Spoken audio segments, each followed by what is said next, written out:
Thank you for joining Wars of the Rosies as we continue with part 17, Freemasonry and Woman, taken from Book the First, The Theory of the Mystic Tie by Albert G. Mackey.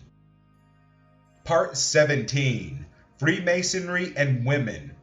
To have the sanction of the fair is the highest ambition, as our greatest care will be to preserve it. Dunkerley, Provincial Grand Master, Jur Essex. 'Tis not because she lightly is esteemed, or that unworthy she is thought to be, nor that her mind incompetent is deemed to appreciate the glorious mystery, or that she's wanting in fidelity, that woman is excluded from the right of being numbered with the sons of light, but 'tis because that man alone can do that work which on our trestle board is laid. But yet to her we're not less kind and true, her words to cheer us in our works of love, her smiles to glad our sunbeams from above, and sorrowing tears when life and health shall fade. Anon.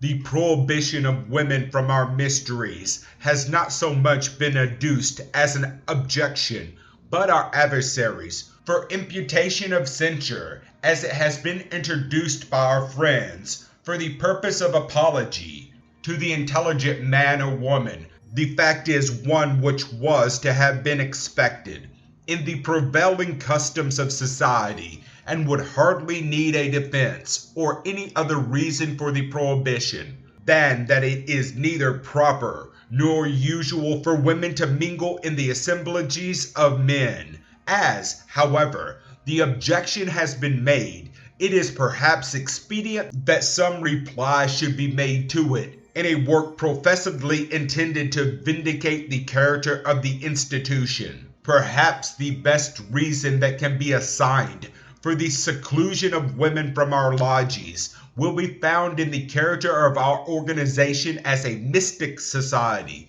Speculative Freemasonry is only an application of the art of operative Masonry to the purposes of morality and science. The operative branch of our institution was the forerunner and origin of the speculative. Now, as we admit of no innovations or changes in our customs, speculative Masonry retains and is governed by all the rules and regulations that existed in and controlled its operative prototype. Hence, as in this latter art, only hale and hearty men, in possession of all their limbs and members, so that they might endure the fatigues of labor, were employed. So in the former, the rule still holds, of excluding all who are not in the possession of the prerequisite qualifications. Woman is not permitted to participate in our rites and ceremonies, not because we deem her unworthy or unfaithful or incapable, as has been foolishly supposed, of keeping a secret, but because of our entrance into the order. We found certain regulations which prescribed that only men capable of enduring the labor or of fulfilling the duties of operative Masons could be admitted. These regulations we have solemnly promised never to alter, nor could they be changed without an entire disorganization of the whole system of speculative Masonry. Freemasonry is, however, not singular in its treatment of the female sex. Other societies do not permit women to mingle in their deliberations. Governments have made a distinction in the rights and principles they extend to the two sexes. Females are debarred from participating in the councils of the legislative assembly, from sharing in the glories of the battlefield, or from enjoying the dignities and emoluments of the learned professions. And yet, except among a few Amazons who would willingly unsex themselves, we hear no complaints that women are not found among our legislators, our generals, our judges, our clergy, or our physicians.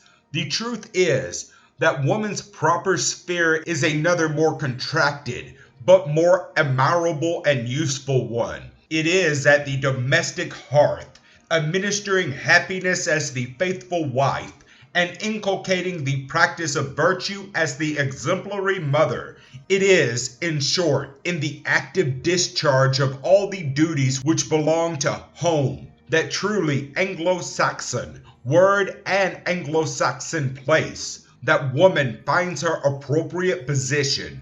There, in the spontaneous gushings of her own gentle nature, she will find instinctive impulses for the exercise of all those virtues, which ruder man requires some external motive to teach him to love and to perform.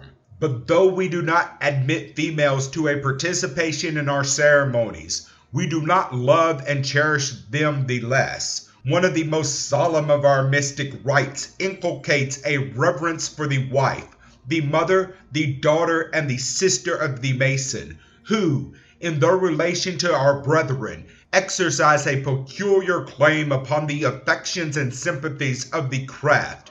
That she is not with us in our labors is our loss, not hers.